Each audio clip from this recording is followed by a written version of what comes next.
छड़ी उठाते हैं, सीढ़ियाँ दाएं पैर से उतरना शुरू करते हैं। उनका ये विश्वास है कि दिन दाएं पैर पर उठाया जाए तो वे किसी विपत्ति में नहीं गिर सकते। वे सुबह उठते भी दाईं करवट से थे और जब उनकी बाईं आंख फड़कती है तो उन्हें अपने लड़के का ख्याल आता है जो बरसों से विदेश में पड़ा है। छड़ी घुमाते हुए वे नाले की तरफ चलने लगते हैं। वहाँ अब नाला नहीं है। 3 बरस पहले कमेटी ने उसे पाट दिया था, लेकिन आसपास के लोग अब भी उनके घर को नाले वाला मकान कहते हैं। उनकी चिट्ठियाँ अब भी इसी पते पर आती हैं। कर्नल निहाल चंद, नाले वाला डाकिया भी उन चिट्ठियों को सीधा उनके घर पर ले आता है। वे चलते जाते हैं। नाले के परे एक छोटी सी पुलिया है, सफ़ेद चने से चमचमाती हुई। यहाँ आकर वे ठहरते जाते हैं। यह उनकी सुबह की सैर का पहला स्टेशन है। वे अपनी छड़ी को पुलिया के सहारे टिका देते हैं, थैले को कंधे से उतारकर मूठ पर लटका देते हैं, सीधे खड़े हो जाते हैं, लगभग अटेंशन की मुद्रा में। एक सांस खींचते हैं, भीतर ले जाते हैं, फिर एक गांठ में कसकर बाहर निकालते हैं, फिर दूसरी सांस खींचते हैं, वही कसावट, वही गांठ, वही ढील, फिर तीसरी सांस। इससे उन्हें कोई आराम मिलता है, किसी को नहीं मालूम। उन्हें यह भी चिंता नहीं कि पुलिया के नीचे स्कूल जाने वाले लड़के उन्हें देखकर हैरत में खड़े हो जाते हैं। एक पतली सींग सा लंबा आदमी हवा में सांस खींचता हुआ, बाँस सा हिलता हुआ, कर्नल साहब, कहाँ है आपकी बंदूक तलवार? हंसते चीखते डरते वे भागते जाते हैं और कहते जाते हैं। उस दिन निहाल चंद के कानों में ढेर सारे बच्चों की आवाज़ें गूंजती रहीं। फिर सब कुछ शांत हो गया। उन्होंने आखिरी सांस खींची, पुलिया से अपनी छड़ी उठाई और रुमाल से उसकी मूठ साफ करने लगे। फिर थैला उठाकर कंधों पर लटका लिया। निहाल चंद पुलिया पार करने लगे। नीचे आगे पीछे चारों तरफ मैदान फैला है। पूरा मैदान भी नहीं, आधा हिस्सा धोबी घाट है, बाकी हिस्सा पेड़ों में ढक गया है। किनारे पर चौड़े सपाट पत्थर बिखरे हैं जो आंखों में शूल से चुभते हैं। निहाल चंद ने थैले से धूप का चश्मा निकाला, पहनकर चारों तरफ देखा तो ठंडा सा अंधेरा दिखाई दिया। रात का ठहरा हुआ अंधेरा जैसा नहीं, बल्कि काली रोशनी का दरिया। वे धीरे धीरे उसमें उतरते हैं और पत्थरों से बच बच कर चलने लगते हैं। यह नज़ारा अगर टूटता है तो सिर्फ एक जगह, जहाँ जंगल शुरू होता है। वहाँ कोई आवाज़ नहीं, न कोई रंग, न रोशनी, सिर्फ पेड़ों की लंबी कतार के नीचे छुपे धूप के धब्बे टिमटिमाते हैं। यहाँ काले चश्मे की कोई ज़रूरत नहीं।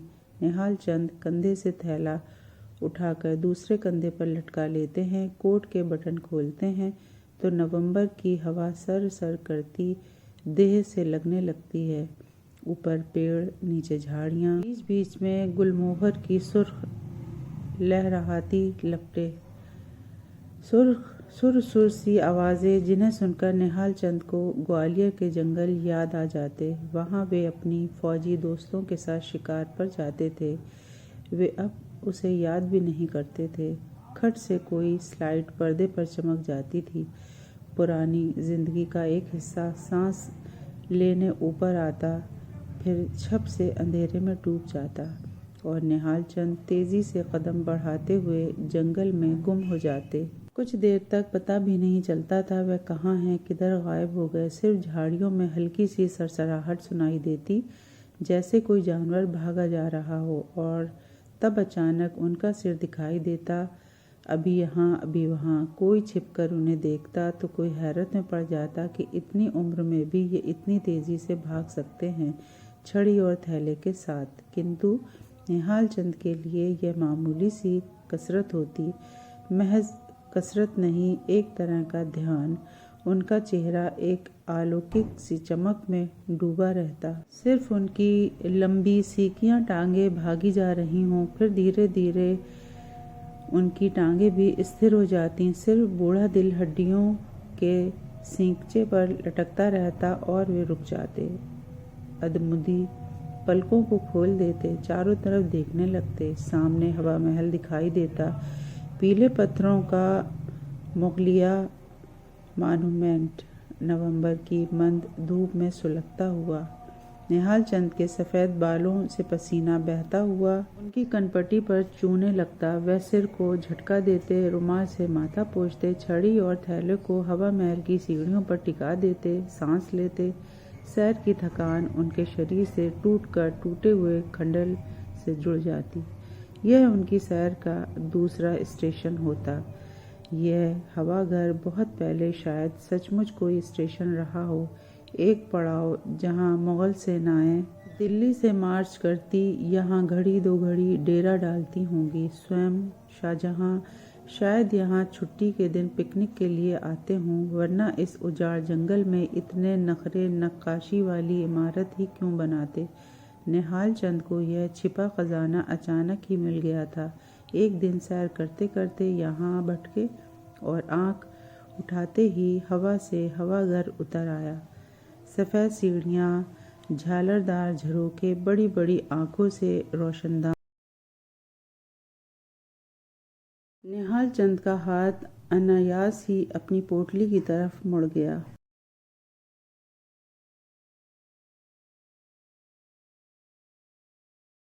उबला हुआ अंडा, टमाटर और खीरे का सैंडविच, थर्मस में कॉफ़ी। देवी सिंह हर चीज़ बड़े करीने से रखता था, मानो वह सुबह की सैर के लिए नहीं, जिंदगी के सफ़र पर निकल रहे हों।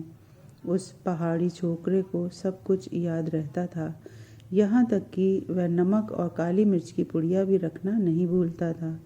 थैले के दूसरे कोने में ट्रांजिस्टर भी दुबका होता था, जिसे मन्नू विदेश से उनके लिए जर्मन ट्रांजिस्टर, उनके हिंदुस्तानी ऊब और अकेलेपन को भरने के लिए, पर वह उसे कभी नहीं खोलते। कई बार इच्छा हुई थी कि उसे देवी सिंह को दे दें।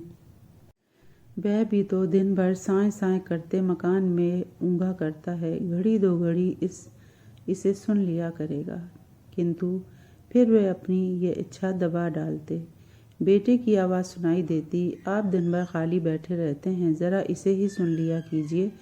और तब उन्हें अजीब सा सन्नाटा घेर ले अचंभे में डाल देती थी। वह था नीला गुंबद। भूरे पीले जंगल में यह नीलापन उनकी आंखों को अजीब सी राहत देता था, एक ठंडे स्वच्छ हीरे सा झिलमिलाता हुआ। उस दिन भी निहाल चंद गुंबद को निहारते रहे, फिर एक लंबी सांस खींची, फिर थैले से एक खाकी रंग की बरसाती निकाली और हवा महल की सीढ़ियों तले करीने से बिछा दी। यह उनकी प्रिय जगह थी। झरोकों से आती हवा में डोलता गुंबद, नवंबर की धूप, और क्या चाहिए। कुछ भी नहीं, सारी हलचल बंद, न कोई आवाज़, न शोर, न किसी तरह की हलचल। एक तिनका भी हिलता तो उनकी गूंज निहाल चंद की नसों को खटखटा जाती। कभी कभी किसी जंगली परिंदे की आवाज़ हवा में थरथरा जाती। हाँ, पता नहीं यह बात वो अपने बेटे से कहते जो विदेश में था, या अपनी पत्नी से जो परलोक में थी। कोई उनसे पूछता, आपको 1 मिनट की फुर्सत नहीं, आखिर आप करते क्या हैं? तो वह झट से कहते, देखते नहीं, खाना खा रहा हूँ। और यह सच भी होता। खाना, देखना, चलना, सोना, जीने के साथ साथ ये काम भी एक रॉ में चलते थे। और निहाल चंद इस बीच अपने से बातें भी करते थे और अपने को ही सुनते थे। सुनना वह सोते हुए भी होता था। खाने के बाद आंखें मुंदने लगती। निहाल चंद डबल रोटी के कंडल और अंडे के छिलके अखबार में बटोर कर अलग रख देते। थैले की गुड़मुड़ी बनाकर बरसाती के सिरहाने टिका देते। पैर पसार कर लेट जाते, किंतु परिंदे उनकी जूठन पर टूट पड़ते, जैसे नींद के बीचों बीच किसी ने छलांग लगाई हो। सिमटते हुए सपने तितर बितर हो जाते। बादलों की सरकती छाया में नीला गुंबद कुछ टेढ़ा सा हो जाता और निहाल चंद को लगता जैसे वे सब कुछ एक डोलते पर्दे के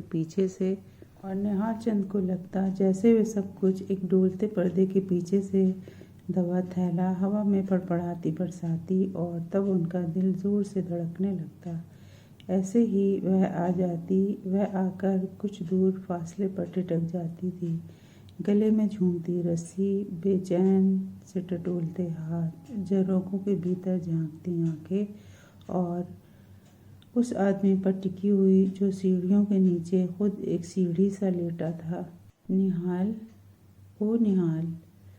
निहाल चंद लेटे रहते, आवाज़ को अपनी गति से पास आने देते, न हिलते न डुलते, दम साध कर दिल को ढांपे रखते। उन्हें अंदेशा होता ज़रा सी भी हरकत करेंगे तो वह बिदक जाएंगी।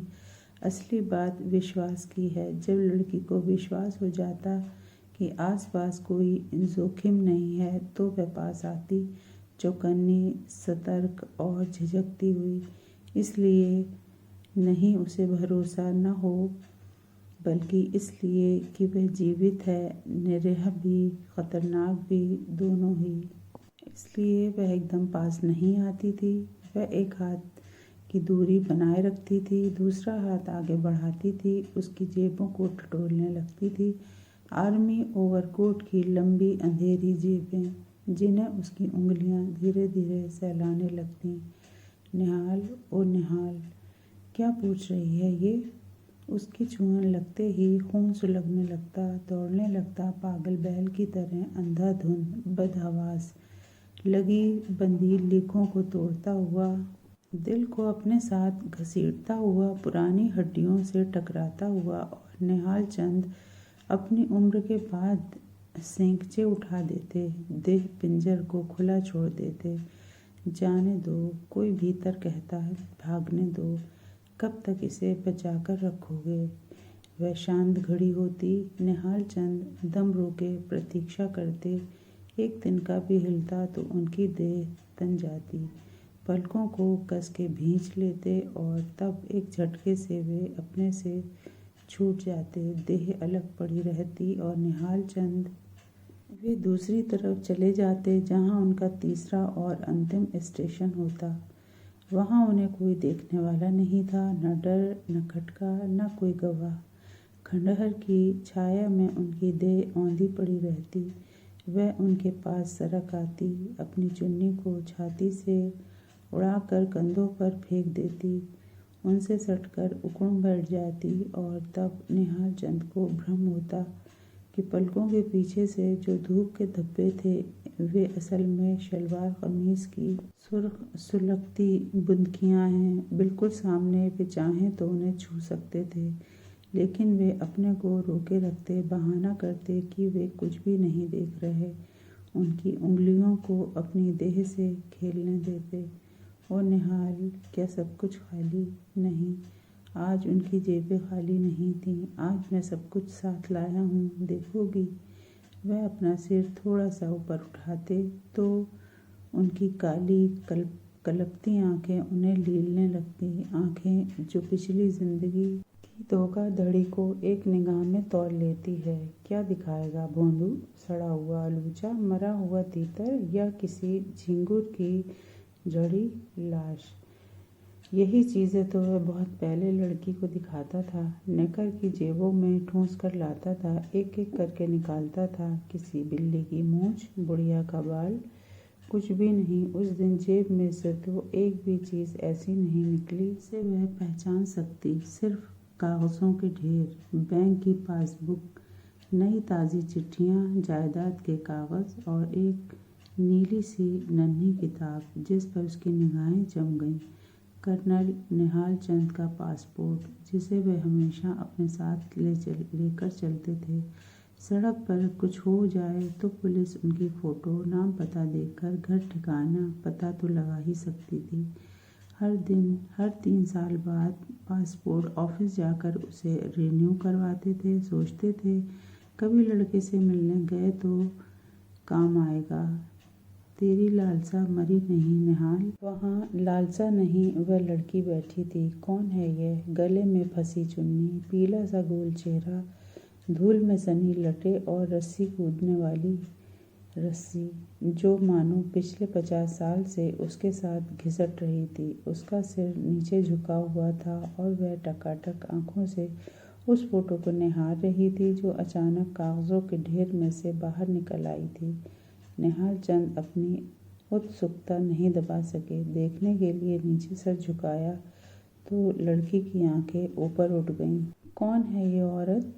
औरत? उन्हें झटका सा लगा। मेरी पत्नी, उन्होंने कहा। सच? नहीं तो और क्या, ऐसे ही? निहाल चंद का स्वर कुछ संकुचित सा हो गया।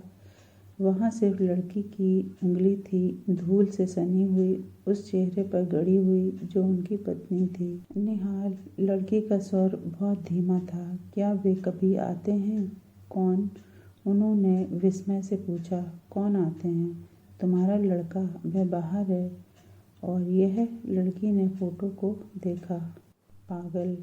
निहाल चंद उसकी बेवकूफ़ी पर हंस दिए। वह अब इस दुनिया में नहीं है। फिर तुम? मैं क्या कट्टो? पहली बार उनके मुंह से लड़की का नाम निकला। दहशत में मैं क्या? क्या मतलब है इसका? लड़की हक्की बक्की आंखों से उन्हें देखने लगी। मुंह थोड़ा खुला का खुला रह गया। निहाल, क्या मुझे देखते हो? निहाल चंद उसे भूखी खाली निगाहों से ताकते रहे। अचानक ध्यान आया, इतने वर्षों बाद भी कट्टो कितनी ठिंगनी और छोटी दिखाई दे रही थी, बौनी सी। मुद्दत पहले जब वह उम्र के सचमुच छोटी थी तो कितनी लंबी जवान दिखाई देती थी। क्या समय उल्टा चलता है? नहीं, ये उनका भ्रम है। शायद बचपन में ही हर चीज़ बड़ी दिखाई देती है।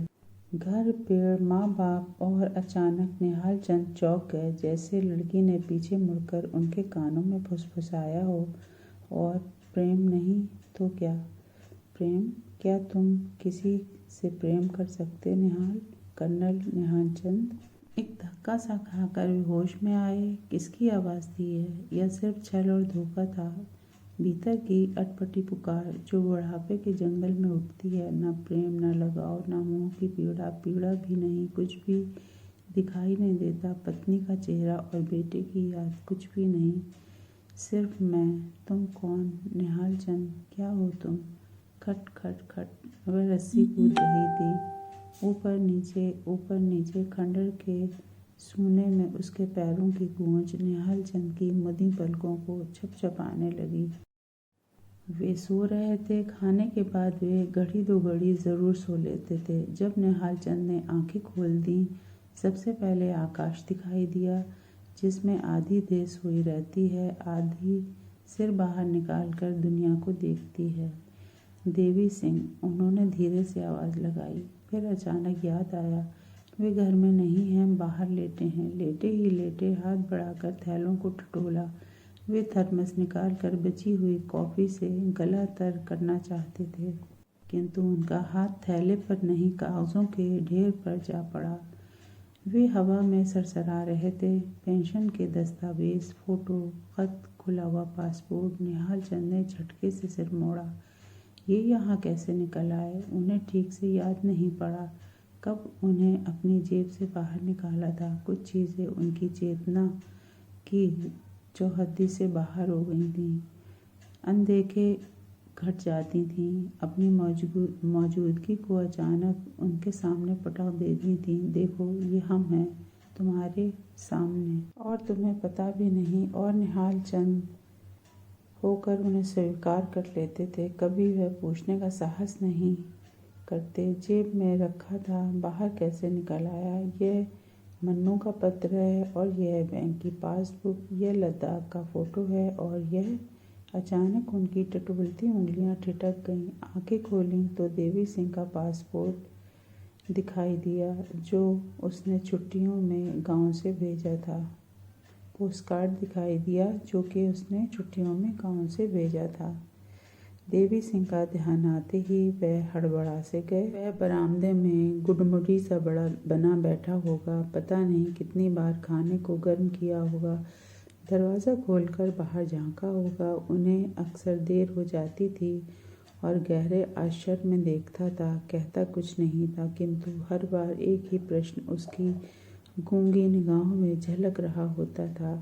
आप कहाँ जाते हैं? सुबह की सैर और शाम तक गायब। अगर आपको कुछ हो गया तो मैं कहाँ आपको ढूंढता फिरूंगा? निहाल चंद हर रोज़ कोई न कोई बहाना खोज निकालते, लेकिन भीतर एक धुकधुकी सी मची रहती कि कहीं ये उनकी शिकायतें मन्नू को न लिख भेजे। विदेश जाने से पहले वह बार बार उनसे कह गया था, देवी सिंह के अलावा उनके पास कोई नहीं था। वह चला गया तो आप अपाहिज हो जाएंगे। अपाहिज? ठीक है, हो जाऊंगा। तुम तो देखने नहीं आओगे। बरामदे में खटिया डालकर पड़ा रहूंगा। मुझे अब किसी की ज़रूरत नहीं। मेरे लिए अब सब कुछ एक जैसा है। जैसी रात वैसा दिन। उनका गुस्सा बहने लगता। निहाल चंद को पत्नी की याद आती, न लड़के की। अकेली घड़ियों में लगता जैसे वे धीरे धीरे किसी सत्य की तरफ पहुंच रहे हैं। कैसा सत्य? निहाल चंद ने सिर मोड़ा तो वे कुछ कहना चाहते थे। बरसों से भीतर उमड़ती रही थी, लबालब गले में भर चुकी थी, हिचकिचाहट को काटती हुई, किंतु वहाँ कोई न था। पहाड़ियों पर नवंबर की धूप गिर रही थी। हवा घर का गुंबद एक निरस्पद और नीली मिट्टी सा हवा में उठा था। न चील, न चिड़िया, न कोई आवाज़। रस्सी कूदने की खटखट भी नहीं। सिर्फ एक पथराई सर्द रोशनी थी जो अब एक मुरझाई सफ़ेदी सी सारे जंगल पर फैल गई थी। निहाल चंद कुछ देर बिना हिले डुले बैठे रहे। फिर उन्होंने ज़बरदस्ती अपने आप को खड़ा किया, जैसे वह अपनी नहीं किसी दूसरे की देह को घसीट रहे हों। पोटली, छड़ी, थर्मस, जेबों में ठूंसे कागज। जब निहाल चंद चलने लगे तो सब कुछ उनके पास था। वे कुछ भी नहीं भूले थे, न पीछे कुछ भी छूटा था। पीछे मुड़ने का रास्ता वही था जिस पर वे चलकर आए थे। पत्तों पर पैर आसानी से पड़ते जाते। कोई भी झाड़ी उनके कोट से अटक जाती तो वे खड़े हो जाते। बहुत कोमलता से अपने को रिहा करते। एक अजीब सा भ्रम होता, जैसे कोई दबे पांव उनके पीछे आ रहा हो। वह मुड़कर पीछे देखते तो कोई दिखाई न देता। कैसी जिंदगी! ऊपर हल्की सी फड़फड़ाहट हुई और उनके पैर सहसा ठिठक गए। सिर उठाया तो पहले क्षण कुछ दिखाई न दिया। दोनों तरफ के पेड़ दूसरे पर झुके थे। पत्तों के बीच आकाश की नीली फाँक चमक रही थी। उन्हें समझ नहीं आया वह आवाज़ कहाँ से आई है। फिर सोचा ऊपर की कोई शाख होगी। एक डाल से जब कोई दूसरा पक्षी उड़ता है तो वह कांपती है, किंतु दूसरी डाल भी थोड़ा सा हिलती है जिस पर वह बैठता है। लेकिन ऊपर कोई पक्षी दिखाई नहीं दिया। उस अजीब सी खड़खड़ाहट के बाद सब कुछ शांत सा हो गया। निहाल चंद आगे बढ़े और तब उन्हें एक बार किसी ने फिर रोक लिया। इस बार कोई आवाज़ नहीं थी, सिर्फ उनकी आंखों के सामने कुछ डोल रहा था। उन्होंने अपने चश्मे को सीधा किया जो ऊपर देखने से नीचे खसक आया था। इस बार उनकी आंखें उठीं तो वह स्थिर होकर रह गईं। वह बरगद का छतनार पेड़ था। उसकी शाख नीचे झुकी थी, एक बूढ़ी बाँह की तरह मुड़ी हुई, जिसके किनारे पर एक रस्सी लटकी थी। धीरे धीरे हवा में डोल रही थी, जैसे कोई सांप बीन सुनता हुआ फन हिलाता है। उन्हें कुछ आश्चर्य हुआ कि रस्सी को पेड़ से बांधा नहीं गया था, सिर्फ टहनी पर फेंक दिया गया था और वह यहाँ अटक गई थी, आधार में लटकी हुई, दोनों सिरों को हवा में झुलाती हुई। रस्सी के किनारों पर दो नन्हे मेहंदी रंगे हाथों से बेलन जुड़े थे। काठ के बेलन हथेलियों की रगड़ से, धूल और पसीने से घिसे हुए। पता नहीं कितनी देर निहाल चंद उसे निहारते रहे, जैसे वह रस्सी न होकर कोई मायापाश हो। नवंबर की धूप में झूलती मृग तृष्णा। हवा ठहर गई थी। सिर उठाए निश्चल खड़े थे। उनका कद इतना लंबा था कि जरा सा हाथ उठाते ही वह रस्सी को छू सकते थे, पकड़ कर नीचे खींच सकते थे, किंतु वह बिना हिले डुले वैसे ही खड़े रहे। कट्टो कुछ देर अभेद सनसनाता रहा। फिर अचानक उन्हें अपनी चीख सुनाई दी, जो किसी तरह बाहर निकल आई थी, और इस बार किसी ने उनको नहीं रोका, गला दबाकर उन्हें चुप नहीं कराया, और वे उसे सुनते रहे जो उनकी आवाज़ थी। जंगल के आर पार, झाड़ियों और पेड़ों के बीच, बचपन के एक सिरे से बुढ़ापे के दूसरे सिरे तक गूंजती हुई। कोई जवाब नहीं मिला। आसपास कहीं कोई न था। हवा उठी थी और पेड़ सरसरा रहे थे। रस्सी के दोनों सिरे नशे में झूल रहे थे। कुछ देर तक वे इसी आशा में खड़े रहे कि वह अचानक झाड़ियों के बीच प्रकट हो जाएगी, अपनी रस्सी लेने दोबारा आएगी, किंतु बहुत देर तक कहीं कोई दिखाई नहीं दिया। न उसकी हंसी, न झाड़ियों की खड़खड़, कुछ भी ऐसा नहीं जो उन्हें विश्वास दिला सके कि वह उस दोपहर उनके पास आई थी, उनसे सटकर बैठी थी, जेबों की तलाशी ली थी जब वे सो रहे थे और उनके कागज़ बाहर बिखरे थे जब वे जागे थे। निहाल, क्या तुम सचमुच जागे थे? देवी सिंह रह रहकर हुड़क जाता। वह पहाड़ी था और बचपन से इस तरह की अंधेरी स्वरहीन आवाज़ों को सुनता रहता था, जो आवाज़ें भी नहीं थीं, केवल जंगल की देह की गूंगी वासनाएं जो पशुओं और पेड़ों की कराहों में सिसरा करती थीं। वह बार बार दरवाजे की तरफ भागता, बाहर झांकता और फिर वैसे ही भागता हुआ रसोई में लेट जाता।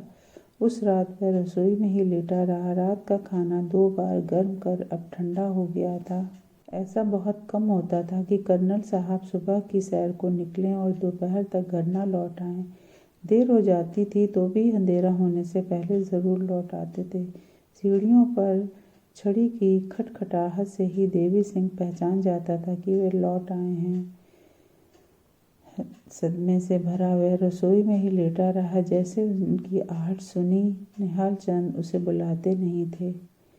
उसकी आंखें बचाकर वह दबे पांव अपने कमरे में घुस जाते, बिस्तर पर लेट जाते और तब देवी सिंह का मन हुलसने लगता। जल्दी से चाय बनाकर उनके लिए कमरे में ले आता और वह आंखें मूंदकर बहाना करते जैसे उसे देखा ही न हो। किंतु उस रात उनका कमरा खाली था। पलंग के नीचे उनकी चप्पलें पड़ी थीं, कोने में चिलमची और गर्म पानी का जग जो अब एकदम ठंडा पड़ गया था। देवी सिंह ने कमरे की अंगीठी में आग जला दी ताकि जब वह आए तो उसे परेशान ना करे। खाना खाकर तुरंत सो जाएं। खुद उनकी आंखें बोझिल हो रही थीं। एक बार इच्छा हुई कि पड़ोस के मकान में खबर कर दे कि कर्नल साहब अभी तक नहीं लौटे, किंतु फिर पैर रुक गए। शहर में छोटी से छोटी बात पर पुलिस आ धमकती है। देवी सिंह को पुलिस देखते ही कपकपी छूट जाती थी। चुप रहना ही बेहतर था। अभी नहीं, कुछ देर में आते होंगे। अकेले आदमी जाएंगे कहाँ, और इस उम्र में भला। यह बहुत बड़ी सांत्वना थी। निहाल चंद सचमुच ही कहीं नहीं जा सकते थे, सिर्फ लौट सकते थे हर दोपहर, साल में 365 बार, बेनागा उम्र के आखिरी दिन तक। धीरे से कुछ खटका तो वह चौंक गया। क्या दरवाज़ा खटका है या सिर्फ हवा है? देवी सिंह कुछ देर अंधेरे में बैठा रहा, फिर दबे पांव निहाल चंद के कमरे में गया। आग में सुलगती लकड़ियां कड़क उठती थीं, जिसकी आवाज़ ने उसे जगा दिया था। अंगीठी के पास रखी लोहे की सलाख से उसने नीचे दबी लकड़ियों को ऊपर खसकाया, राख को कुरेदा और जब वे बल बल करती हुई दोबारा जलने लगी तो वह वहीं लेट गया, निहाल चंद के पलंग के नीचे। आग की लपकती लपटों की गरमाई अब उसको नींद घेर आई। उसे यह भी नहीं पता चला कि कब वह दरवाजे की सांकल खोलकर बाहर चला आया, उसी रास्ते पर चलने लगा जिस पर वह हर रोज़ निहाल चंद सैर करने जाते थे। गंदा नाला। फ्रेंड्स, अगर आपको हमारी स्टोरीज़ पसंद आती हैं, पेड़ों के ऊपर चांद निकल आया और सारा जंगल एक अद्भुत उजाले में चमक रहा था। कुछ दूर वह दिखाई दिए। दोनों हाथों को हवा में हिलाते हुए देवी सिंह के पैर ठिठक गए। उसे कुछ अजीब सा लगा कि कर्नल साहब का वही चेहरा मोरा है, वही देह, वही कपड़े, लेकिन उस क्षण वे 14 बरस के लड़के दिखाई दे रहे थे। साफ, कुआरा, उत्सुक चेहरा। वे अपने दोनों हाथ हवा में हिला रहे थे। वे उसे बुला रहे थे और तब वह निडर होकर भागने लगा। बिल्कुल उनके पास चला गया, वहीं खड़ा हो गया जहाँ वे पेड़ के नीचे झूल रहे। टहनी हिल रही थी और निहाल चंद लटक रहे थे नीचे घास पर। उनका थैला, उनकी थर्मस, उनकी आर्मी का कोट पड़ा था। दोनों जेबें उधड़ी पड़ी थीं, नंगी और उल्टी, बिल्कुल खाली। खट खट खट, उसे आवाज़ सी सुनाई देने लगी। फिर सर उठाया तो बच्चों के कूदने वाली रस्सी दिखाई दी। चांदनी में हिलते हुए 2 नन्हे पीले बेलन जो टहनी के हिलने से बार बार निहाल चंद के झूलते सिर से टकरा जाते थे। फ्रेंड्स, अगर आपको हमारी स्टोरीज़ पसंद आती हैं तो लाइक करें, चैनल को सब्सक्राइब करें। Thanks for watching.